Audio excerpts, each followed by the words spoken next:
right. We are live. Leo, how are you, my friend? I'm doing well. So good to see you. Yeah, you too.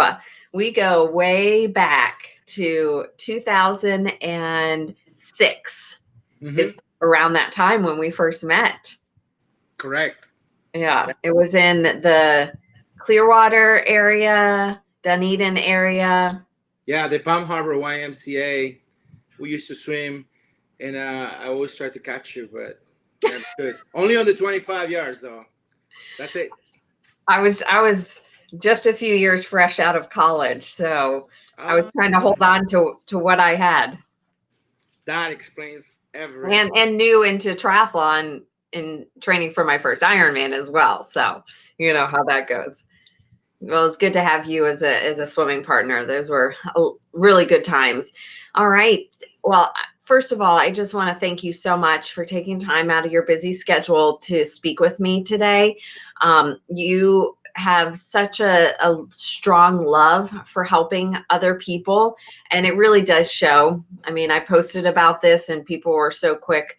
I love Leo. He is so great. He is all heart. So your community loves you, and I want to introduce more people to you, and people just will quickly fall in love with you. And I feel like we can all use some good inspiration right now, and I couldn't think of a better person than yourself to just Thank shower you. up with some positive energy and some good vibes. Thank you. Thank you so much. Yeah. Uh, it's crazy because I'm not used to this, so I'm so nervous, but I'm Don't be happy to be nervous. here.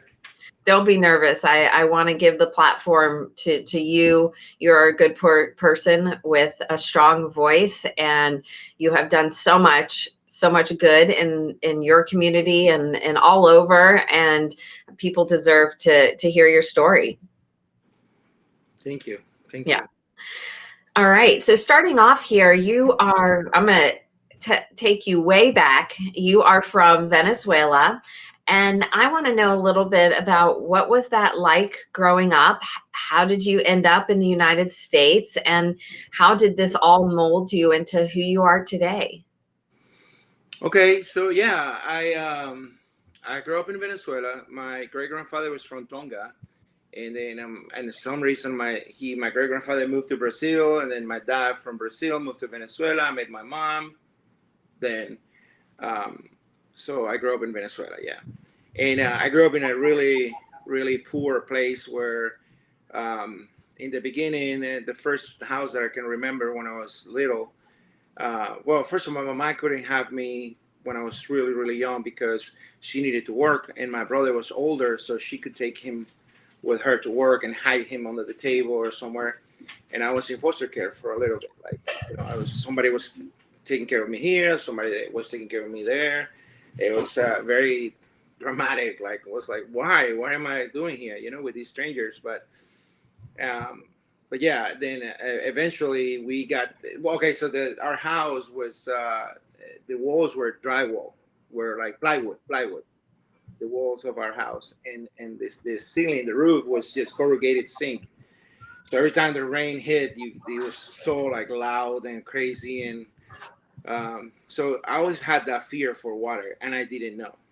So then when I was 7, uh, my mom took me to the YMCA, the local YMCA, which was a small YMCA, and I saw a swimming pool for the first time, and I was like, "What is that?" And I saw people swimming and jumping around and being happy, and it was like, I asked my mom, I wanna do that, but then she said, "Well, but you need to learn how to swim first." So it was very dramatic trying to learn how to swim with the old school methodology of teaching people how to swim, where they throw you in the pool and then good luck with that. Wow. Yeah, so they did, and I was drowning literally. Like, I remember, I closed my eyes and I remember that, and then I got out of the water and I started running away from these people, these evil people, 4 coaches that later we became friends.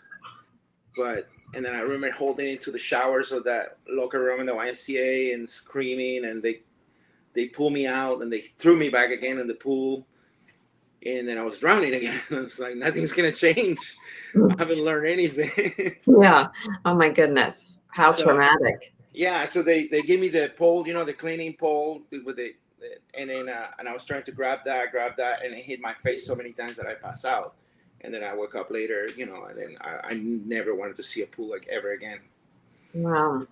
Yeah. And but later on, you not even a few years later, when you're a teenager, you became a superstar swimmer and got into triathlon. So how did that evolve to becoming so successful in swimming? Well, so then that happened, and then 4 years went by, and then I kept going to the YMCA, but not looking at the pool. The pool was like horrible experience for me. So when I was 11, um, finally, I met some friends doing other sports, soccer, ping pong, and tennis, and then we were playing, and then all of a sudden they left me, and where are you guys going? They went to the pool, and they were part of the swim team. So I was there sitting, watching them swim, and then I was like, okay, this is it. I need to try this again. And then I did, but I told my mom, you need to take me somewhere, but away from here. So with different teachers. Yeah. And then I learned how to swim, and then that was 11, and then at 13 I made it to that swim team, and I was like, I couldn't believe it. And then I always look.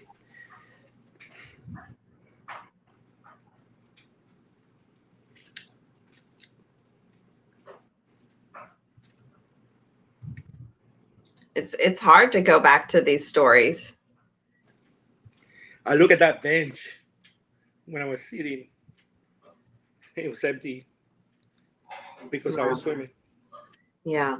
It's incredible to just know how much of a struggle it is, and to go back there and to know that what your family had to go through to get you to where you got to be as a teenager. And it just shows the tenacity that you have as a person, and it's really transferred over to your passion for helping other people as well, to know what you went through when you were younger. And I can feel that you don't want anybody else to go through that traumatic experience. I mean, even adults, as a triathlon coach, I know how traumatic it can be. People feel so prepared with their pool training for the triathlon, and then they show up to the open water and you get a panic attack and the anxiety of the unknown, and it can be very traumatizing. And it just takes one event for you to say, I never want to go back there again. It's true. It's true. So I always remember those four coaches, that the instructors, that that's how they learn. That's the only thing they knew. And I promised myself that from there I would never do that to anybody. And then that's why I decided to go to college for special education and work with special kids that are misunderstood, and they're still being misunderstood in our world. And I don't know if you saw my interview with Chris Nikic yesterday, where his dad said that all the Down syndromes are in a box, and then it's sad to say that it's still happening, and Mhm. so I always wanted to little by little change things. And if you ask anybody that I taught them how to swim, it's all slowly at their own pace. Yeah. Yeah, sometimes you have to push somebody a little bit, but no literally push them. Yeah. Just tell them that they can do it. They believe in themselves. And Yeah. We need more people like you in this world. thank you. So moving forward a little bit, so now that you went from not being able to swim, being scared of the water, and then becoming a very successful pool swimmer and triathlete and open water swimmer, you just took this passion, and instead of just benefiting yourself to make you a better athlete, you took that and you wanted to help other people as well. So what are some of the groups and organizations that you have been involved in over the years to help people learn how to swim? Okay, so I went back to the YMCA where I had that experience, and then I became part of the swim team, and then a few years later we went to nationals, and it was all crazy. And then being involved with the swimming community over there, I found out about triathlons in 1989. I did my first triathlon, and I was only 16 years old. And then I did an Olympic distance, not knowing what that was, but I was a swimmer. And then I got a bicycle a week before, and I was like, I had running shoes like a month before, something like that, and I didn't know. And it went well. It was really fun, and then we got out of the water first. My good friend Jorge got out of the water first in 16 minutes and 50 something seconds, and then I was out of the water second at 17 minutes 05, and I always remember. And then of course on the bicycle I saw people passing me, and I go, I don't care. And then on the run I stayed, with everybody, and it was such a great experience. And since then, I started getting involved with the triathlon community and the open water community in Venezuela. I became part of the Venezuelan Federation of Open Water Swim Activities. And I did my first open water marathon when I was 17. It was like a 10K. Wow. And then we did a 24K back in the day when I was 19, something like that. Wow. And it was an incredible experience. And people complain here sometimes that there's no buoy, there's no this, there's no that. And back in the day, there was none of that. Yeah. It was like, you see that mountain over there, you have to go over there, turn around. The water temperature will change a little. That's when you turn around. And You got to use your instinct. Yeah, it was then. I started getting involved with the federation, and I became part of the federation, and I became an instructor. I became an instructor of the Venezuelan Association of Swimmers. And then, it's like here, you have to go through levels. Yeah. Then I started working in a swim academy. There was a private, because somehow I needed to make some money. So I started working in this private swim academy, and then I started teaching babies how to swim. And talking about segregation and discrimination and all that, there was a baby one time, a mom with a baby with Down syndrome.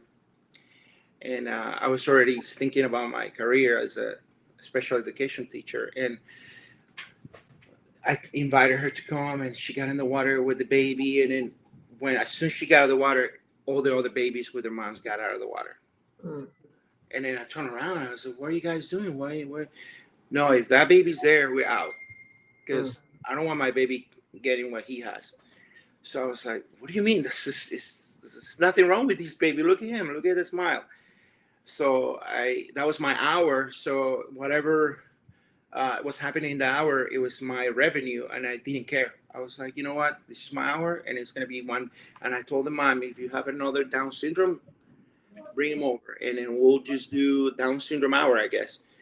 And then we kept on doing it. And I started printing flyers to pass it to the other moms. And then finally, after 2 months, then all the moms came, and then, they realized it wasn't contagious.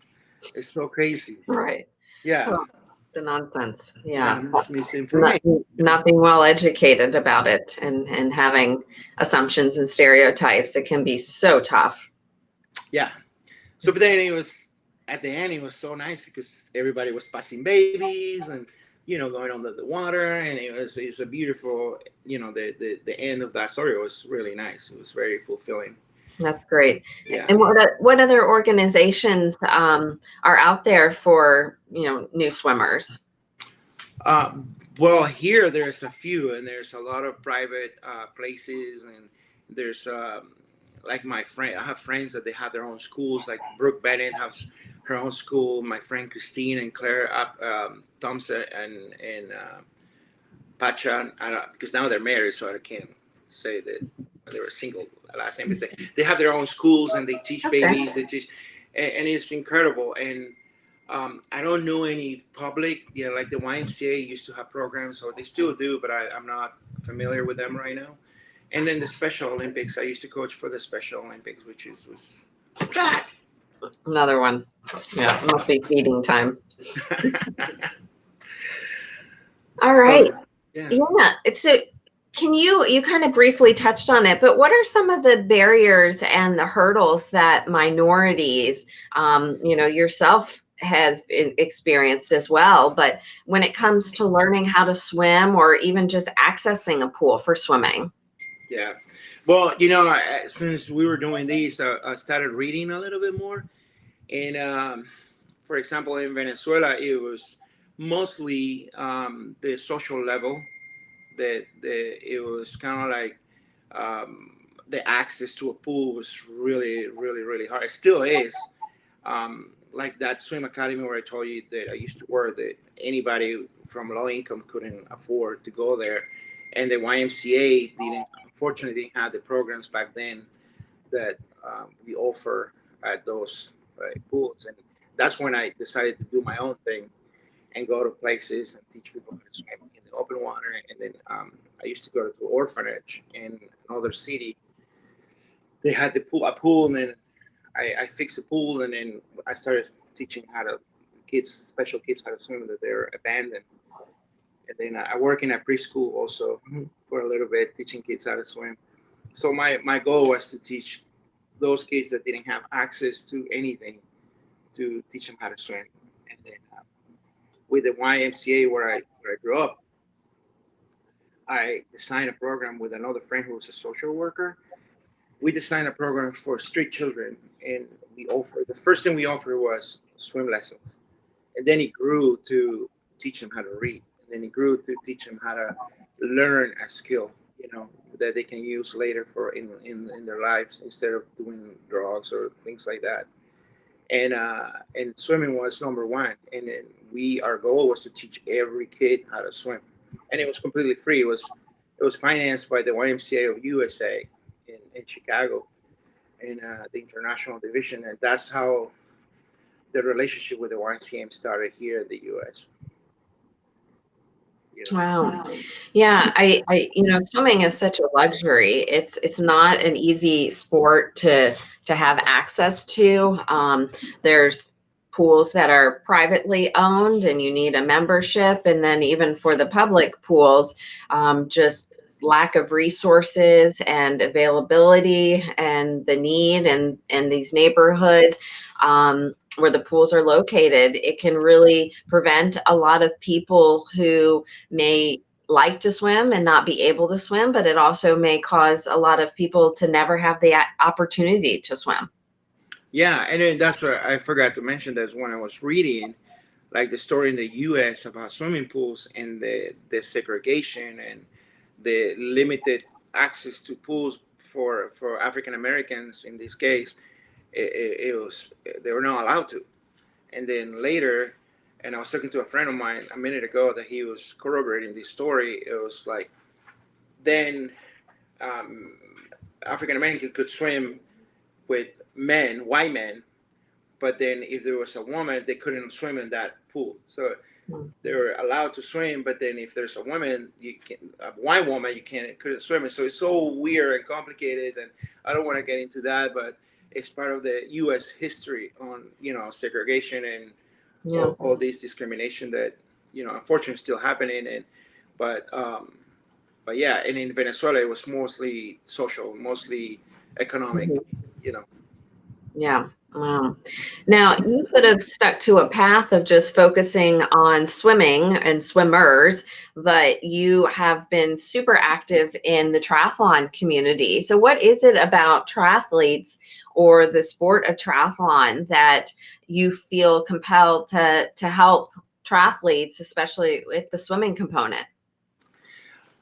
Right, because it's a component. So it's kind of like I noticed the trend used to be the best triathletes were swimmers, and I was lucky enough to meet Dave Scott one time, and I attended one of his clinics, and then I met Ian Murray also, who's another incredible coach, and there was similar opinions about the triathlons used to be targeted for swimmers, and nowadays it's targeted for runners. So it's kind of like, okay, cool. And then I always had that. I don't know that I used to see the triathletes struggling with the swimming part, and then being involved with the St. Anthony's triathlon down here. I Mhm. rescued a lady in 2006 as she was drowning, and then we got her out of the water. Thank God, was a doctor on shore. He said she was gone. She was completely gone. Wow. There was an article on the paper and everything about it, and then And then I found out later that she never touched the open water. Mm. And that was in 2006 Yeah. when you and I were training together. And that's when I decided, okay, open water swim, we need to do this more often. Yeah. We need to offer it. And that's why I go to the beach every day. I'm Yeah. lucky to be able to go to the beach every day. Well, your pictures make me want to go and drive to the beach every day. But yeah, you make such a good point that for triathletes, I mean, the majority of our sport is located with the swim being in open water. There are some pool swims, but the majority is some body of water, lake, river, ocean. And it is so true that a lot of people don't have access to the open water, which is unfortunate because it is a skill that you can't simulate in the pool. You can do skill specific work, but the nature of open water swimming is very unpredictable and you need a lot of experience. I would say that one good thing about the whole COVID situation for triathletes is with the pools being closed, there's been a lot more open water swimming. So that Yeah. has been a really great thing. And people like yourself are providing a very safe place for people to gather and swim. But also a lot of people are scared of the open water, and can you blame them? I mean, there's things under you that you don't know what's there, and it can be rough, it can be unpredictable. The weather can change, the water conditions can change, and that all it's a sport in itself is open water swimming. So it's really important for especially triathletes to get out in the open water, but also to do it in a safe way, which means that there's other people around, you have a flotation buoy with you in case you get a cramp or you need to rest, and you also have somebody on the shore or in the water with you that's there just for safety and encouragement. Yeah, it's so true. And again, we have all levels. Like, you know, I'm fortunate to know so many people that are helping as well. Like I organize an open water swim practice, and then some of my friends come, and then I go, okay, well, you guys, this is somebody so and so. This person knows how to swim, and they go with you, and I say, yeah, more than welcome to do that. And then if there's a beginner, I stay with that person, and we teach some skills, and then until they feel comfortable. And and I told them the more we swim, the better we get. Even if it's just 10 minutes. Forget about Absolutely. distance. Just do 10 minutes, 15 Yeah. minutes. Yeah, can you tell me about this open water swim group that you have in the Clearwater and St. Pete area, in case other Yeah, people who are watching this may want to join? definitely. So Fred Reismick and I started the Swim Clearwater about 2 years ago, a formal group. We used to go there and swim, and just a bunch of friends, But then about 2.5 years ago, we decided, well, why don't we do a group, make it organized, and we come up with rules, and make sure everybody. And now we are up to 1,700 members of the Swim Clearwater group, and Wow. it's a free group, and we just meet up at Clearwater Beach, and we do our thing, and then later, and in between that, I was working with Outspoken Bicycles, and we used to have an old group of open water swim, but it was small, and then there was a coach here, there was a coach there, and then finally, Val asked me, "Hey, can you take this group?" And I go, "Sure." So then I started doing the Tuesday group, and then it grew, and it was crazy. It was so nice, and then it's still going on. The Tuesday group with Outspoken, I'm not with them anymore, but then 6 years ago, I started my own group on Thursdays, in St. Key. So different location, kind of Yeah. like to offer another day. And then we kept doing that. And then, and then I decided to start one in Madeira Beach, and then another one in St. Pete Beach. And then now All St. over. Pete Pier. Yeah. So I'm Yeah. like driving all over the county, but it's so nice. And then we have people coming from Orlando, Lakeland. Yep. And then I have my Rainbow River swim practices that I started doing in 2007, and then I've been doing it with adults for the last 8 years, maybe. Yeah, that's great. It just takes one group to just, encourage people, and it just Yes, snowballs so that more people will go and they feel safety in numbers. And that's so important for open water swimming. Yes, definitely. No, and I like the St. Pete Pier. Swimming around a pier is intimidating because there are creatures and all that. And but I tell people, if we swim together, we just imagine this big school of fish that we're all together, and then we have a kayak in the front, a paddleboard on the side, another paddleboard, and then another kayak, and then we all together. If we're all together, nobody's gonna mess with that and with Yeah. us. And then if there's a boat, will see us. If there's thieves, will see us. Yeah. So and that's a beauty. And we always tell people, don't try not to swim by yourself. Hmm. Or if you're swimming, make sure you let somebody know where you are, and Yeah, great advice. So, to wrap things up here, yeah. what tips do you have for people who are afraid to swim, especially in the open water? And how does one get started or overcome that fear? Well, I mean, there's many ways you can do it because I'm a firm believer that we're all different, and then something's gonna click on you. And the first thing is you have to be open minded. It doesn't have to happen in the first time. Hmm.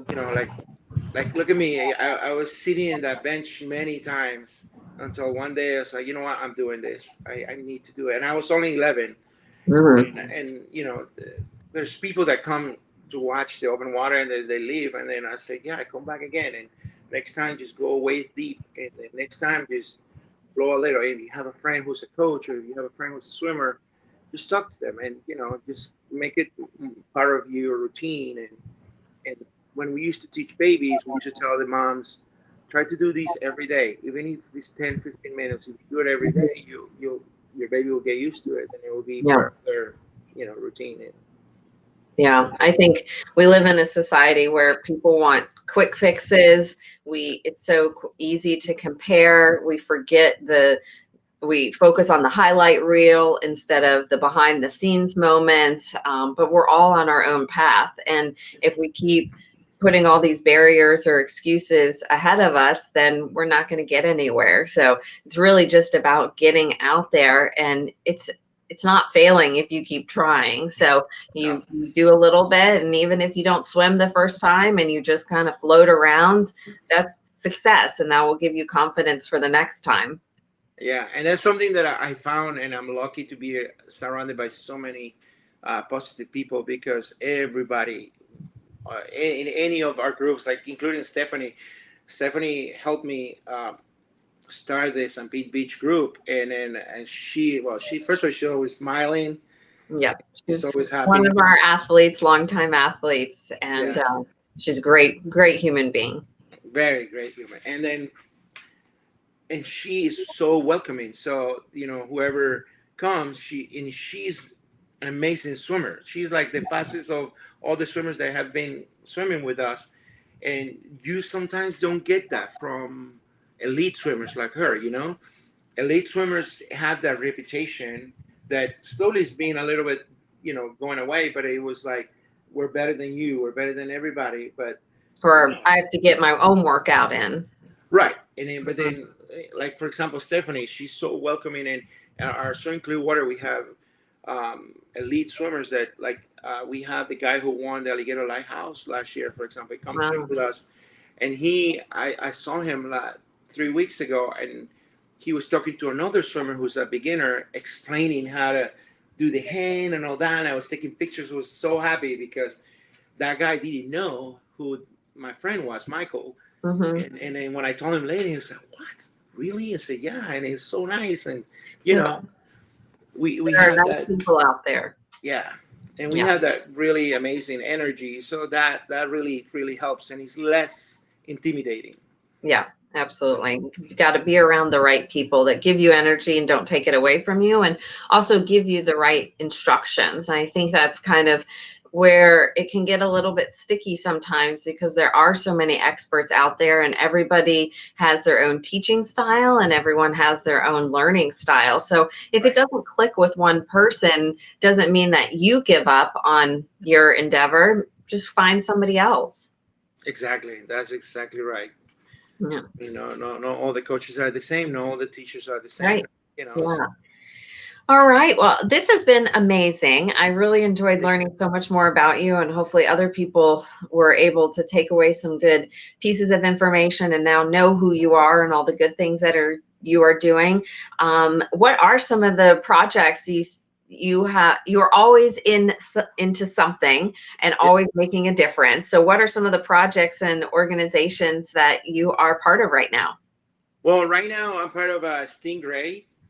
It's a local brand that um, is it's so amazing because the founder was somebody. I don't know if you did you research him a little.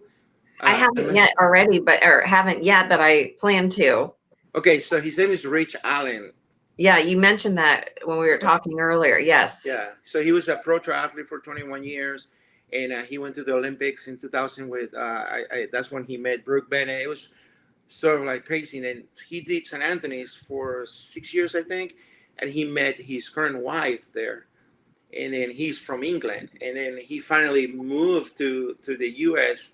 And then now he lives in St. Pete. And then being Okay. in St. Pete, he created this brand that is related to the race, the baseball team, and he loves the animal, the stingrays, and then so I'm involved with him now, creating this new product, the Leo Nice. goggles. I have to send you a pair of the Leo goggles. Yeah. Yeah, he designed a pair of goggles with my name on it, and I go like, That what? that's when you know you made it big. Yeah. Yeah. So it's really awesome. And then Brooke Bennett's involved with us, and she's gonna have her own line of goggles. And so, and the whole thing started because he was sponsoring my races. I have some races with Fred. He's leaving me, so I'm gonna do these races by myself next year. The Sanki series, open water, Oh, I know and you'll be then successful.